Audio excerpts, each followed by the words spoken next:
시간이 되었습니다. 이제 다 같이 기도하심으로 2021년 10월 10일 주일 예배를 시작하겠습니다.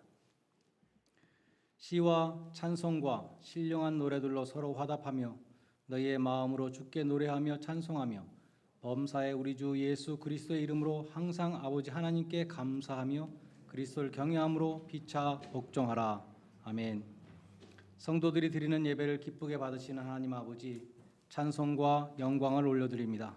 지난 한 주간도 임마누엘의 은혜로 저희와 동행하여 주시고 오늘도 저희를 예배의 자리로 인도하여 주시니 감사드립니다.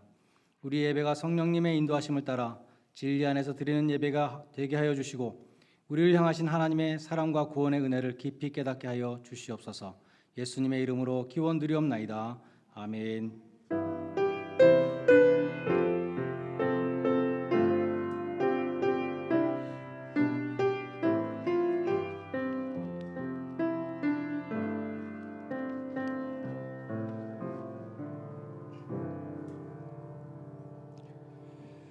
함께 일어나셔서 36장 찬송을 함께 부르시겠습니다.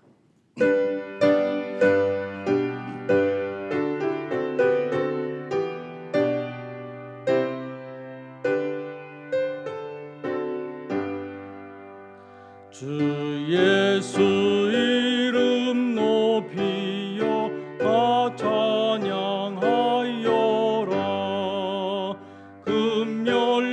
금멸유관을 들여서 만유의 주 찬양.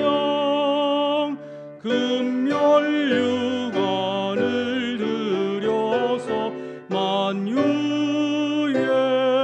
주 찬양.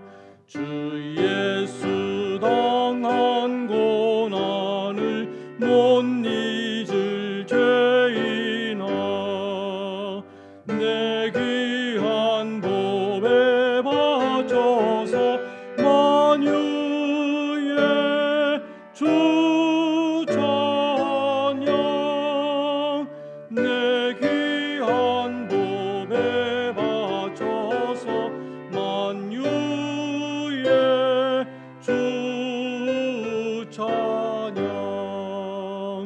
이 지구 위에 거하는 온 세상 사람들 그 신위엄 넘겨서 만유의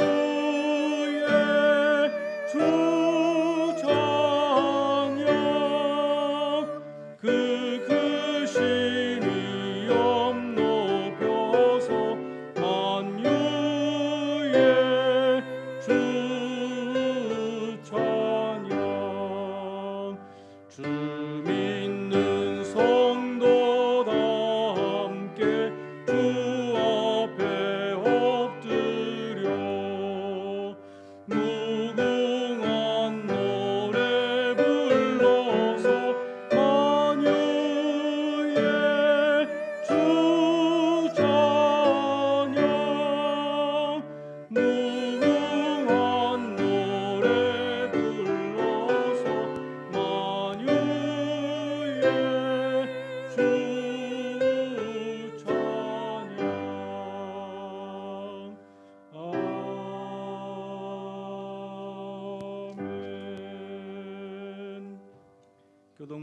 50번 시편 116편 말씀을 함께 교독하겠습니다.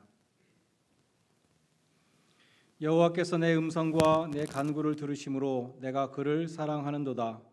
그의 귀를 내게 기울이셨으므로 내가 평생에 기도하리로다. 사망의 줄이 나를 두르고 수월의 고통이 내게 이름으로 내가 환난과 슬픔을 만났을 때에 내가 여호와의 이름으로 기도하기를 여호와여 주께 구하오니 내 영혼을 건지소서 하였도다. 여호와는 은혜로우시며 의로우시며 우리 하나님은 긍휼이 많으시도다. 여호와께서는 순진한 자를 지키시나니 내가 어려울 때에 나를 구원하셨도다. 내 영혼아 내 평안함으로 돌아갈지어다. 여호와께서 너를 후대하심이로다. 주께서 내 영혼을 사망에서 내 눈을 눈물에서 내 발을 넘어짐에서 건지셨나이다. 내게 주신 모든 은혜를 내가 여호와께 무엇으로 보답할까? 내가 구원의 잔을 들고 여호와의 이름을 부르며 여호와의 모든 백성 앞에서 나는 나의 서원을 여호와께 갚으리로다. 그의 경건한 자들의 죽음은 여호와께서 보시기에 귀중한 것이로다. 아멘. 사도신경으로 신앙 고백 드리겠습니다.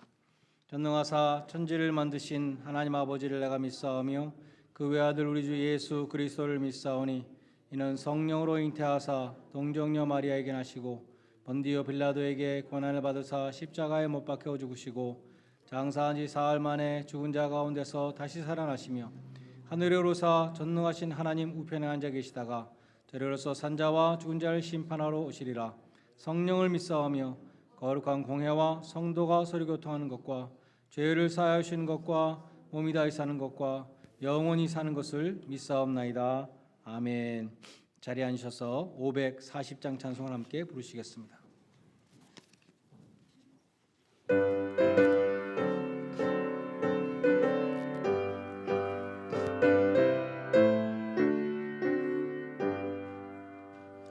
주의 음성을 내가 들으니 사랑한단 말일세. 믿는 마음으로 주께 가오니 나를 영접하소서. 내가 매일 십자가 앞에 더 가까이 가오니 구세주의 흘린 보배 피로써 나를 정케 하소서. 주여 넓으신 은혜 베푸사 나를 받아주시고 나의 품은 뜻 주의 뜻같이 되게 하여 주소서. 내가 매일 십자가 앞에 더 가까이 가오니 구세주의 흘린 보배 피로써 나를 정케 하소서. 주의 보좌로 나아갈 때에 어찌하니 기쁠까? 주의 얼굴을 항상 배우니 더욱 친근합니다. 내가 매일 십자가 앞에 더 가까이 가오니 구세주의 흘린 보배 피로써 나를 정케 하소서. 우리 구주의 넓은 사랑을 증량할 자 없으며 주가 주시는 참된 기쁨도 헤아릴 수 없도다. 내가 매일 십자가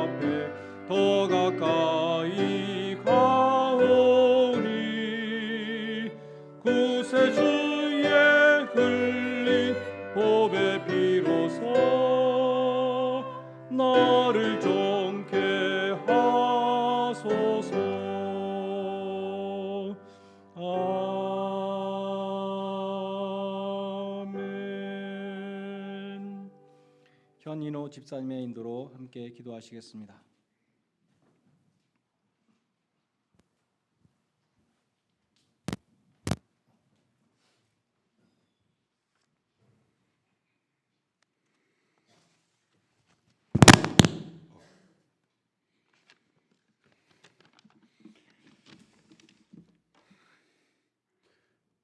하나님 아버지, 이 모든 시간 모든 것을 내려놓고 주님 앞에 나와서 감사와 찬양을 드립니다. 오늘 이 자리에 모인 우리 각자의 발걸음 안에 모두 다른 일주일의 삶이 담겨 있지만 이 시간만큼은 단 한 가지, 우리 안에 살아계시는 하나님 아버지를 중심으로 하나 되기를 원합니다. 주님, 지난 한 주를 돌아보며 우리 삶을 주님 앞에 내려놓습니다. 주님 앞에 엎드려 참회하는 우리의 어리석음을 용서하시고 양털같이 깨끗하게 하여 주시길 원합니다. 주님, 우리는 오늘도 주님께 참으로 많은 것들을 간구하며 기도를 드립니다.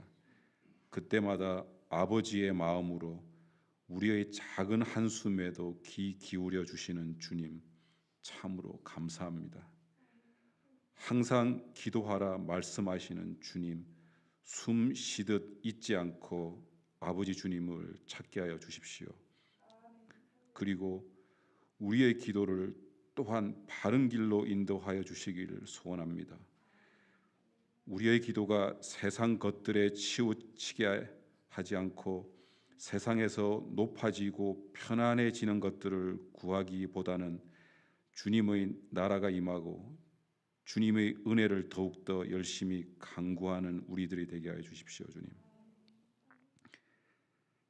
지금 삶 가운데 힘들어하고 계신 교우님들이 계시다면 주님 더욱 큰 사랑으로 안아주시고, 날이 저물어 갈 때 내 손에 아무것도 쥐어져 있지 않고 빈손으로 걷고 있을 때, 그때가 바로 우리 하나님의 때임을 기억하게 하시고 위로와 사랑으로 함께하여 주시길 간절히 소망합니다. 주님, 오늘 말씀을 전하시는 목사님의 말씀 한가운데에 주님이 함께하시고 감사와 찬양이 넘치는 예배가 되게 하여 주시고, 그리고 그 말씀을 통해 우리의 삶에 하나님의 말씀의 힘을 더욱더 발하게 하여 주십시오. 주님, 예배의 처음과 시작을 주님께 맡깁니다.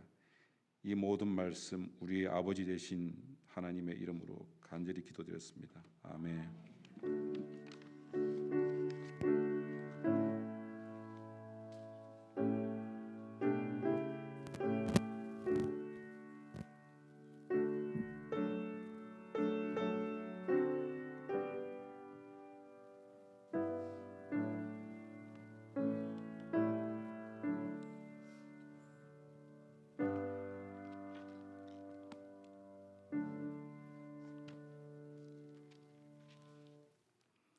성경 말씀 고린도전서 3장 1절로 23절 말씀을 봉독하겠습니다. 고린도전서 3장 1절로 마지막 절까지 제가 봉독하겠습니다. 형제들아, 내가 신령한 자들을 대함과 같이 너희에게 말할 수 없어서 육신에 속한 자 곧 그리스도 안에서 어린아이들을 대함과 같이 하노라. 내가 너희를 젖으로 먹이고 밥으로 아니하였노니 이는 너희가 감당하지 못하였음이거니와 지금도 못하리라. 너희는 아직도 육신에 속한 자로다. 너희 가운데 시기와 분쟁이 있으니 어찌 육신에 속하여 사람을 따라 행함이 아니리요. 어떤 이는 말하되 나는 바울에게라 하고 다른 이는 나는 아볼로에게라 하니 너희가 육의 사람이 아니리요. 그런즉 아볼로는 무엇이며 바울은 무엇이냐? 그들은 주께서 각각 주신 대로 너희로 하여금 믿게 한 사역자들이니라. 나는 심었고 아볼로는 물을 주었으되 오직 하나님께서 자라게 하셨나니 그런즉 심는 이나 물 주는 이는 아무것도 아니로되 오직 자라게 하시는 이는 하나님뿐이니라. 심는 이와 물 주는 이가 한 가지이나 각각 자기가 일한 대로 자기의 상을 받으리라. 우리는 하나님의 동역자들이요 너희는 하나님의 밭이요 하나님의 집이니라. 내게 주신 하나님의 은혜를 따라 내가 지혜로운 건축자와 같이 터를 닦아두매 다른 이가 그 위에 세우나 그러나 각각 어떻게 그 위에 세울까를 조심할지니라. 이 닦아둔 것 외에 능히 다른 터를 닦아줄 자가 없으니 이 터는 곧 예수 그리스도시라. 만일 누구든지 금이나 은이나 보석이나 나무나 풀이나 지프로 이 터 위에 세우면 각 사람의 공적이 나타날 터인데 그날이 공적을 밝히리니 이는 불로 나타내며 그 불이 각 사람의 공적이 어떠한 것을 시험할 것임이라. 만일 누구든지 그 위에 세운 공적이 그대로 있으면 상을 받고 누구든지 그 공적이 불타면 해를 받으리니 그러나 자신은 구원을 받되 불 가운데서 받은 것 같으리라. 너희는 너희가 하나님의 성전인 것과 하나님의 성령이 너희 안에 거하시는 것을 알지 못하느냐. 누구든지 하나님의 성전을 더럽히면 하나님이 그 사람을 멸하시리라. 하나님의 성전은 거룩하니 너희도 그러하니라. 아무도 자신을 속이지 말라. 너희 중에 누구든지 이 세상에서 지혜 있는 줄로 생각하든 어리석은 자가 되리라. 그리하여야 지혜로운 자가 되리라. 이 세상 지혜는 하나님께 어리석은 것이니 기록된 바 하나님은 지혜 있는 자들로 하여금 자기 꾀에 빠지게 하시느니라 하였고 또 주께서 지혜 있는 자들의 생각을 헛것으로 아신다 하셨느니라. 그런즉 누구든지 사람을 자랑하지 말라. 만물이 다 너희 것임이라. 바울이나 아볼로나 게바나 세계나 생명이나 사망이나 지금 것이나 장래 것이나 다 너희 것이요 너희는 그리스도의 것이요 그리스도는 하나님의 것이니라. 아멘.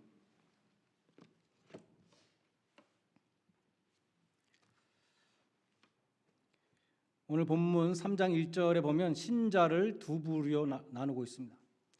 믿는 사람을 두 가지로 부르는데 신령한 자, 육신에 속한 자, 이 두 가지로 부르고 있어요.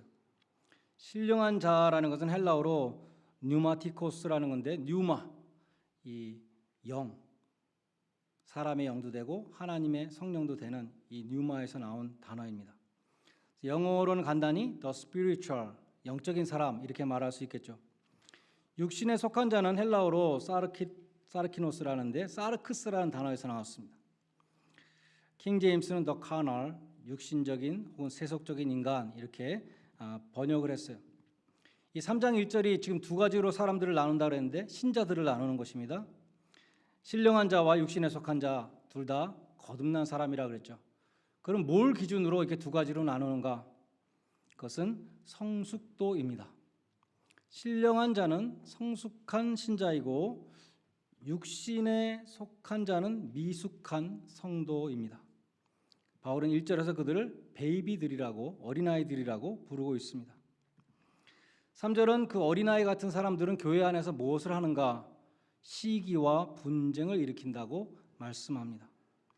4절 이하에 보면 구체적으로 고린도 교회에서 나는 바울파다, 나는 아볼로파다 하면서 파당을 짓고 분쟁을 하였다고 말씀합니다.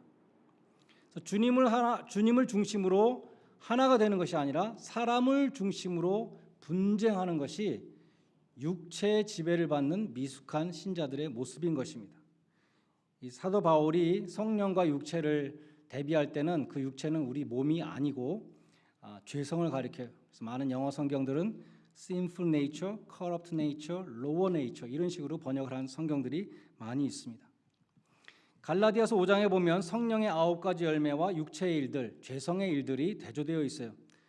이 죄성의 대표적인 일들은 분쟁과 시기와 분냄과 당짓는 것과 불리함이라고 기록되어 있습니다. 교회에서 파당을 만들고 교회를 자꾸 나누고 트러블을 일으키고 이런 사람들은 전부 어린아이들처럼 요란한 사람들이죠. 아이들은 자기 마음대로 안 되면 소리를 지르고 웁니다. 그래도 안 되면 막 땡깡을 부리죠. 그처럼 어린아이와 같은 교인은 교회 안에서 시기와 파당과 분쟁을 일으킨다는 것이죠. 반대로 성숙한 성도는 피스메이커가 되겠죠. 평화를 이루는 사람입니다. 바울은 이 육적인 세속성, 시기와 분쟁 속에 살고 있는 사람들에게 너희가 참 육에 속한 사람들이다 이렇게 말하고 있습니다. 어린아이처럼 행동하는 것이다 이렇게 말씀하고 있어요. 내가 너희들과 함께 있을 때 신령한 자들에게 말하는 것처럼 할 수 없었다고 말합니다. 다 어린아이 같은 신자잖아요. 새 신자니까. 그래서 그리스도 안에 있는 어린아이를 대함같이 내가 말했는데 지금도 너희가 아직도 어린아이 같아서 지금도 내가 너희들한테 밥을 못 주고 젖을 줄 수밖에 없다. 그런 식으로 지금 말씀하고 있는 것입니다. 지금도 너희들에게 내가 어린아이들처럼 얘기할 수밖에 없다. 그러면 신령한 자는 the spiritual 어떤 사람인가? 성령의 인도를 받는 사람들입니다. 갈라디아서 5장 25절로 26절은 이렇게 말씀합니다. 우리가 만일 성령으로 살면 성령으로 행할지니 헛된 영광을 구해서 서로 격동하고 투기하지 말지니라. 성령 충만한 사람은 헛된 영광을 구하면서 서로 격동하고 투기하지 않는다고 말씀하죠. 시기하고 싸우는 어린아이의 모습을 버리고 성령의 열매를 맺는 사람이 신령한 자, 더 스피리추얼입니다. 갈라디아서 6장 1절에 보면 신령한 너희는 이렇게 시작해요. 신령한 너희는 신령한 사람, 성령으로 사는 사람, 성령으로 행하는 사람, 성령 충만한 신자는 대인 관계에서 어떻게 해야 되는가 두 가지를 말씀합니다. 먼저 6장 1절에 보면 성령 충만한 사람들은 범죄한 형제들에 대해서 어떻게 대해야 하는가?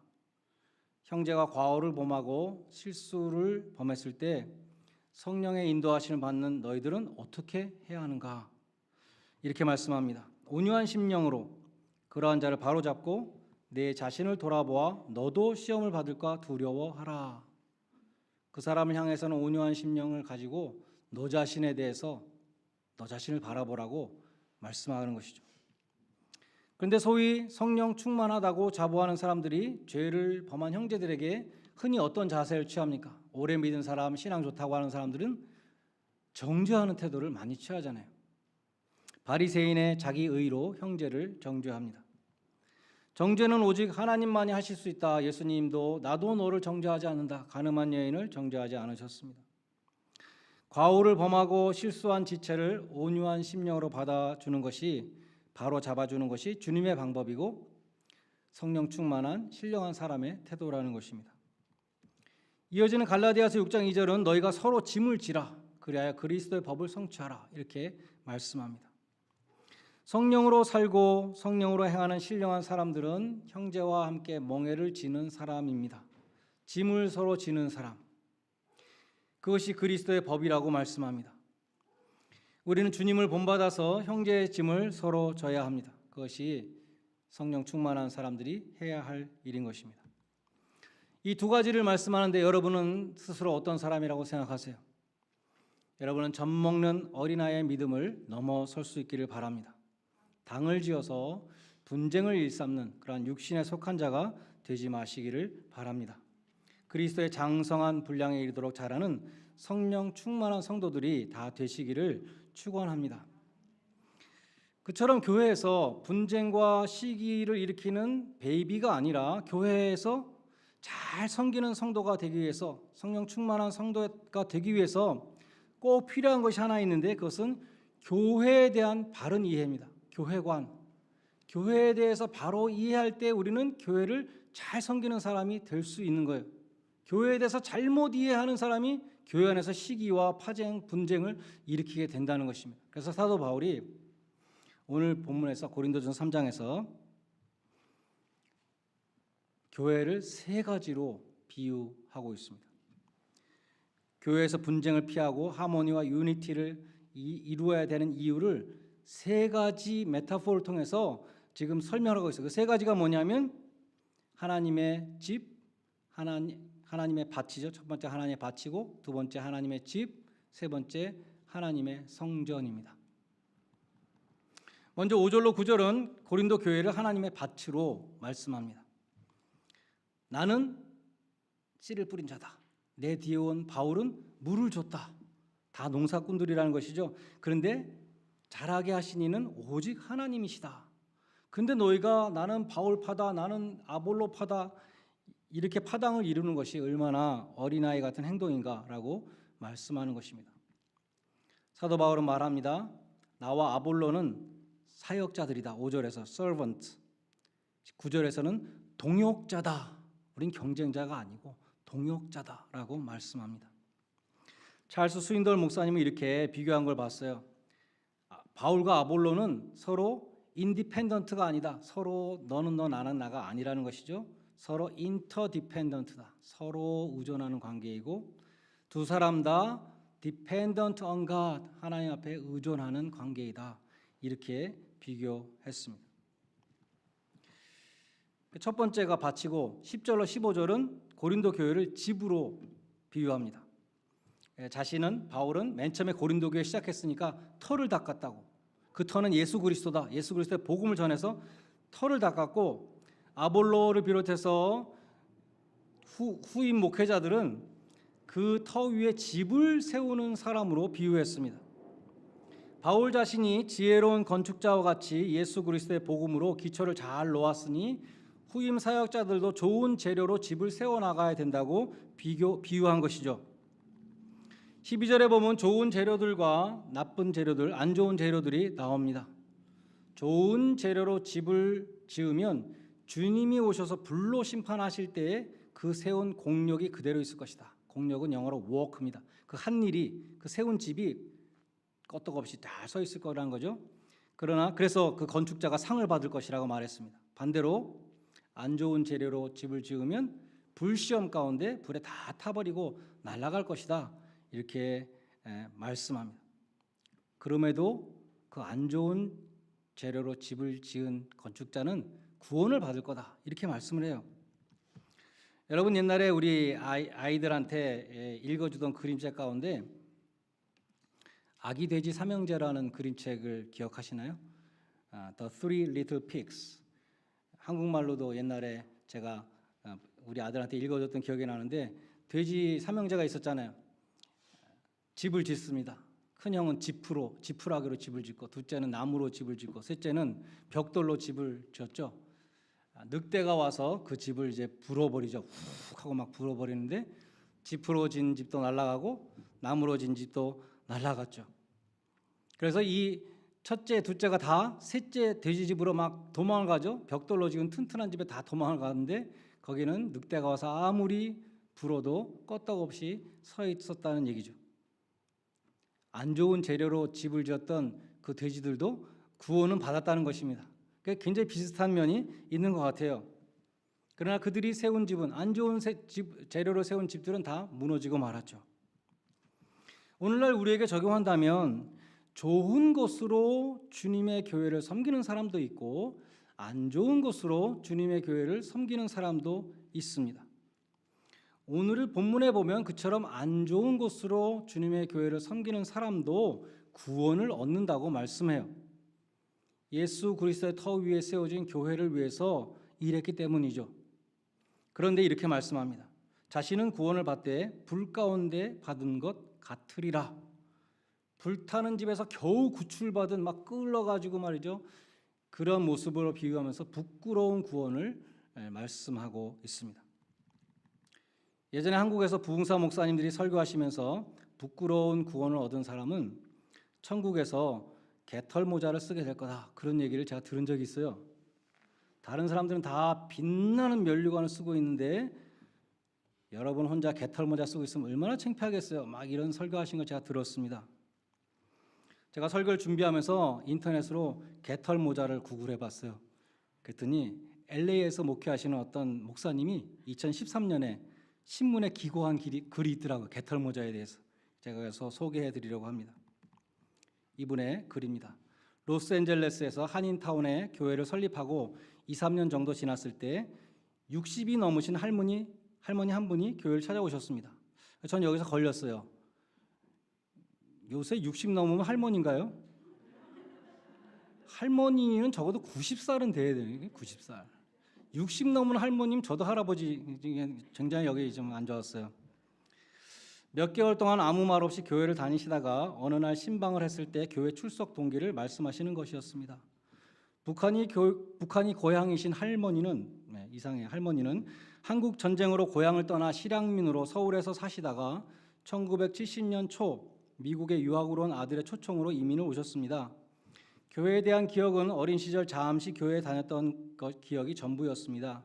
그동안 교회를 멀리하며 하나님을 잊은 채 살아온 것입니다. 그러던 어느 날 밤에 꿈을 꾸었습니다.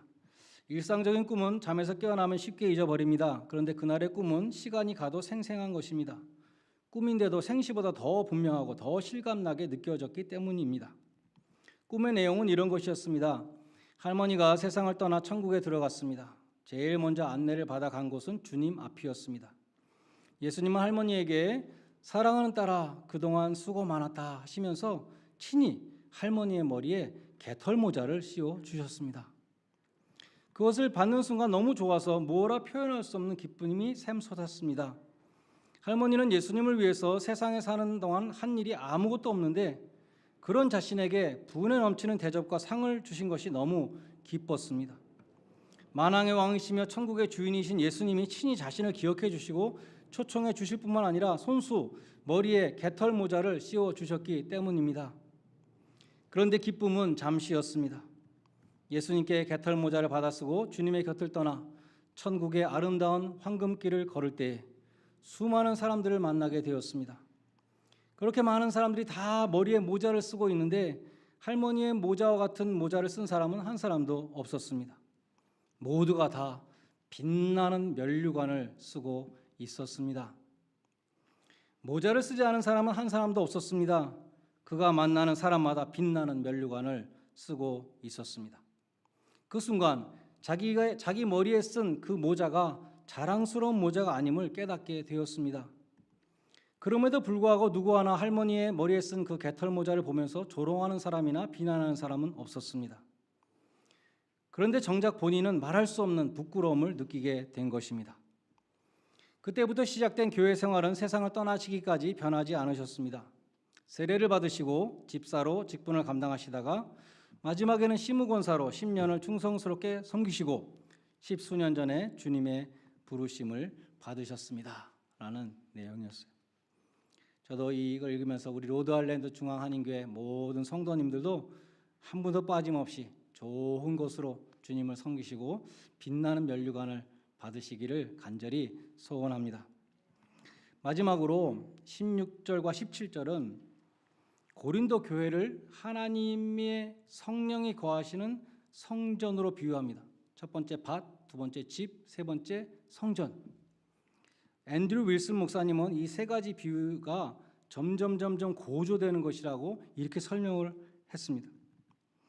바울은 고린도전서 3장에서 서서히 열기를 고조시킵니다. 처음에는 고린도 교회를 밭에 비유하며 교회 지도자들을 각각 자기가 일한 대로 상을 받는 농부로 묘사합니다. 이어서 바울은 교회를 집으로 묘사하며 교회 지도자들은 세운 공력을 따라 상을 받지만 잘 짓지 못한 집은 불타버릴 것이라고 말씀합니다. 그러나 집을 잘 짓지 못한 사람도 구원을 잃어버리지는 않는다고 말씀합니다. 그러나 16절로 23절 마지막 비유는 영원한 멸망을 선포합니다. 교회는 하나님이 거하시는 처소로 묘사됩니다. 너희는 너희가 하나님의 성전인 것과 하나님의 성령이 너희 안에 계신 것을 알지 못하느냐. 성전은 예사로운 집이 아니죠. 성전은 거룩한 곳이며 구약에 보면 하나님 앞에 나아갈 때에 바로 나가지 못하면 제사장들이 다른 불을 가지고 나갔다든지 하나님 앞에 잘못 나가면 그 자리에서 죽임을 당했습니다. 그런 곳이 성전이라는 곳이잖아요. 우리는 교회를 섬길 때 그것을 기억해야 합니다. 바울은 교회에 분쟁을 일으키는 지도자들 향해서 성전을 허무는 자들이라고 경고합니다. 그처럼 하나님의 교회를 허무는 자에게 임하는 심판은 파격적입니다. 17절에 보면 누구든지 하나님의 성전을 더럽히면 하나님이 그 사람을 멸하시리라. 하나님의 성전은 거룩하기 때문이다 라고 말씀하고 있습니다.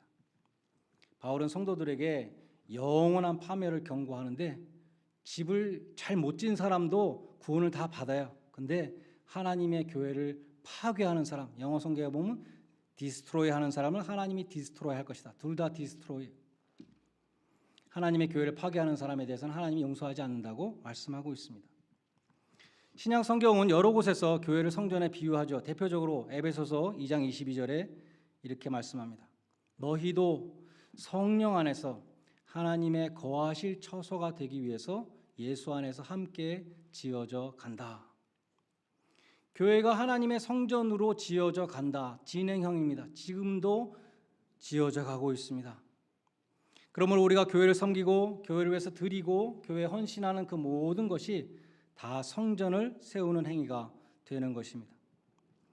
신약의 교회는 구약의 성전처럼 하나님이 거하시는 처소입니다. 근데 차이점은 무엇입니까? 구약의 성전은 눈에 보이는 돌로 지은 성전이었지만 신약의 성전은, 신약의 교회는 눈에 보이지 않는 성도들의 모임입니다. 그러므로 구약의 성전은 참 형상의 그림자였습니다. 영적인 실체를 미리 보여준 물질적인 모형인데 성전은 모형이고 교회가 실체가 되는 것이죠. 베드로전서 2장 5절에 보면 우리 한 사람 한 사람이 신령한 집 성전에서 하나님이 기뻐 받으실 신령한 제사를 드리는 제사장들이라고, 우리 한 사람 한 사람이 다 제사장들이라고 말씀합니다. 구약 시대에는 제사장을 통하지 않고는 개인적으로 하나님 앞에 나갈 수 없었습니다. 다 제사장한테 제물을 주면 제사장이 대신 나갔죠. 구약의 제사장들은 하나님과 이스라엘 백성 사이의 중보자들이었습니다. 그러나 히브리서는 말씀하기를 예수님이 대제사장으로 오셔서 그 모든 구약의 제사 제도를 완성하셨다. 다시 말해서 이제 성도들은 하나님 앞에 나갈 때 제사장의 중개 없이 직접 나갈 수 있게 됐다고, 그 길을 열어주셨다고 말씀합니다. 예수님이 십자가에서 운명하셨을 때 성소와 지성소를 구분하는 1년에 한 번 제사장이 대제사장밖에 들어갈 수 없는 그 지성소를 가로막고 있던 휘장이 찢어졌어요. 히브리서 10장 20절은 그 찢어진 휘장이 예수님의 찢겨진 육체라고 말씀합니다. 예수님 십자가에 못 박혔을 때 그 휘장이 찢어졌습니다. 하나님께 나가는 새롭고 산 길이 열렸다고 말씀합니다. 히브리서 4장 16절에 그러므로 우리가 긍휼하심을 받고 때를 따라 돕는 은혜를 받기 위하여 은혜의 보좌 앞에 담대히 나아갈 것이니라. 은혜의 보좌는 언약궤 뚜껑입니다.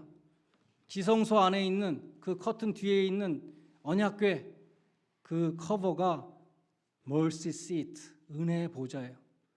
딱 한 번 대제사장이 1년에 한 번 속죄의 피를 뿌리러 들어갔던 그 은혜의 보좌 앞에 누구나 예수의 피를 들고 나갈 수 있다고 선언하고 있습니다. 그 제사장의 특권, 하나님 앞에 나아갈 수 있는 위대한 특권을 모든 크리스찬이 다 가지고 있다는 것입니다. 그런 의미에서 베드로전서 2장 5절은 성도들을 거룩한 제사장이라고 말씀하고 9절은 왕 같은 제사장이라고 말씀합니다. 이 모든 성경의 근거에서 종교개혁자들은 카톨릭의 사제 제도를 폐지하고 우리가 다 제사장이라는 성경의 가르침, 만인 사제서를 가르치게 되었던 것입니다. 여러분 모두가 신령한 성도가 되셔서 하나님의 성전된 교회를 세우는 귀한 일꾼들이 되시기를 바랍니다. 끝까지 헌신한 자들에게는 의의 면류관, 썩지 아니하는 면류관을 주님께서 주신다고 약속했는데 계시록 4장 10절에 나오는 24장로들처럼 여러분은 그 면류관도 주님의 은혜의 보좌 앞에 다시 드릴 수 있는 그러한 정말 참으로 헌신된 귀한 종들이 되시기를 주님의 이름으로 간절히 축원드립니다. 기도하시겠습니다.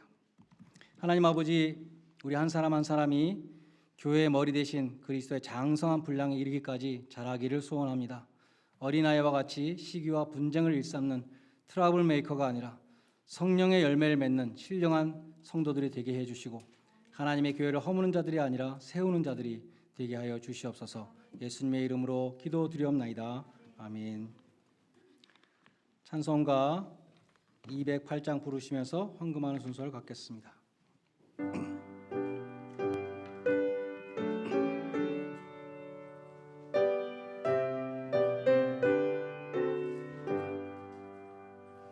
내 주의 나라와 주 계신 성전과 피 흘려 사신 교회를 늘 사랑합니다. 내 주의 교회는 천성과 같아서 눈동자같이 아끼사 늘 보호하시네.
교회 소식을 전해드리겠습니다. 오늘 한국에서 권세아 집사님 어머니께서 오셨습니다. 우리 일어나시면 박수로 환영해드리겠습니다. 감사합니다. 다시 또 만나 뵙게 돼서 너무 반갑습니다. 고맙습니다. 혹시 오늘 처음 나오신 분 혹시 안 계시죠? 친교다과 10월 감당해 주신 모든 분들, 또 10월 23일 찬양의 밤 때에 또 이렇게 김밥을 만들어 주시고 자원해 주신 모든 분들께 감사드립니다. 바깥에 보시면 주소록이 비치되어 있어요. 우리 주보 인쇄하는 종이보다 조금 더 좋은 종이에 인쇄했는데, 전에 이 주보처럼 이렇게 사면으로 하니까 너무 글씨가 작아서 시니어 분들이 읽기 힘들다고 해서 세로로 앞뒤로 인쇄했습니다. 한 부씩 필요하신 분들 가져가시고, 요즘 이제 이 개인 정보가 굉장히 예민한 시대잖아요.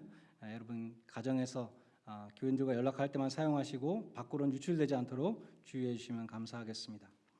이번 추수감사주일 11월 22일 추수감사주일입니다. 세례, 입교, 유아세례 받기 원하시는 분들은 신청해 주시기를 바라겠습니다. 10월의 중요한 일정은 10월 23일 청년부 찬양의 밤, 또 31일 주일에 주일학교에서 할렐루야 데이 행사를 준비하고 있습니다. 다 일어나셔서 마지막 일정 찬송을 함께 부르시겠습니다.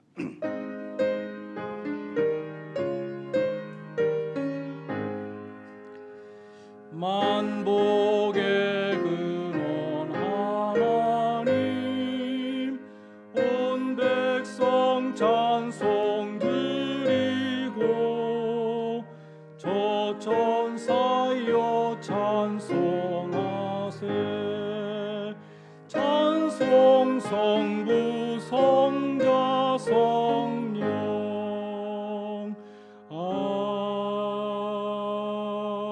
아멘. 하나님 아버지, 오늘도 너싱홈에 계시는 차춘자 권사님과 거동이 불편하셔서 예배에 참석하지 못하신 남석절 집사님, 신윤기 장로님, 정순례 권사님, 또한 수술 후에 회복 중이신 김선자 사모님을 위해서 기도드립니다. 영육간에 강건케 하여 주시고 속사람이 날로 새롭게 하여 주시며 함께 예배드릴 수 있는 은혜를 속히 허락하여 주시옵소서. 이 시간 특히 우리 댄 집사님의 부모님, 레오나르드 선생님, 또 세실 사모님을 위해서 기도드립니다. 바이러스 감염을 이기고 또한 건강을 온전히 회복하실 수 있도록 도와주시옵소서. 댄 집사님의 또한 부모님을 보살피는 손길을 축복해 주시고 또 부모님을 위한 기도에 응답하여 주시옵소서. 우리 에릭 교우님의 건강이 날마다 좋아지게 하시고 부모님들과 가족들의 건강을 위해 기도드리는 모든 교우님들의 기도를 하감하여 주시옵소서. 저희 교회 청년들을 축복해 주시기를 소원합니다. 청년의 때에 조물주를 기억하고 예배하는 복된 청년들이 되게 해주시고 세상에 물들지 아니하며 어두운 세상을 비치는 빛의 자녀들이 되게 하여 주시옵소서. 교회를 위한 청년들이 미디어팀으로, 찬양팀으로, 주일학교와 중고등부 교사로, 통역팀으로, 라이드팀으로, 임원과 순장으로 많은 봉사를 하고 있습니다. 그들의 헌신을 기뻐 받아주시고 영혼이 잘된 같이 범사에 잘되고 강건한 은혜로 함께하여 주시옵소서. 또한 청년들이 준비하는 찬양의 밤 행사도 축복해 주셔서 귀한 열매를 맺게 하여 주시옵소서. 감사하신 주님, 가장 귀한 독생자를 주신 하나님의 은혜와 또 모든 것을 하나님께서 베풀어 주신 그 모든 은혜를 우리가 기억하며 소득의 일부를 봉헌드렸습니다. 믿음과 헌신을 보시고 아벨의 제물과 같이 연락하여 주시며 바친 손길들마다 하늘의 은사와 땅의 풍성한 소산으로 채워 주시옵소서. 허락하신 기업과 직장을 능력의 오른팔로 안보해 주시고 각 가정에 주신 자녀들 은혜로 역사해 주셔서 만민 중에 뛰어난 백성으로 삼아 주시옵소서. 온전한 11조로 말미암아 하나님의 교회에 늘 양식 있게 하시며 우리 성도들의 삶이 늘 감사의 제목이 끊이지 아니하며 찬송이 끊이지 아니하며 기도가 끊이지 않게 하여 주시옵소서. 이 물질이 하나님의 뜻을 따라 사용되게 하시며 하나님의 나라가 확장되고 믿는 자의 수요가 날마다 늘게 하여 주시옵소서. 이제는 교회의 참된 터가 되시는 주 예수 그리스도의 은혜와 각각 일한 대로 상을 주시는 하나님 아버지의 무한하신 사랑하심과 신령한 자로 자라게 하시는 성령의 교통하심이 하나님의 성전된 교회의 하나됨을 위해 힘쓰며 가장 좋은 곳으로 섬기기를 소원하는 주의 모든 백성들 위해 이제로부터 영원까지 함께 있을지어다. 아멘.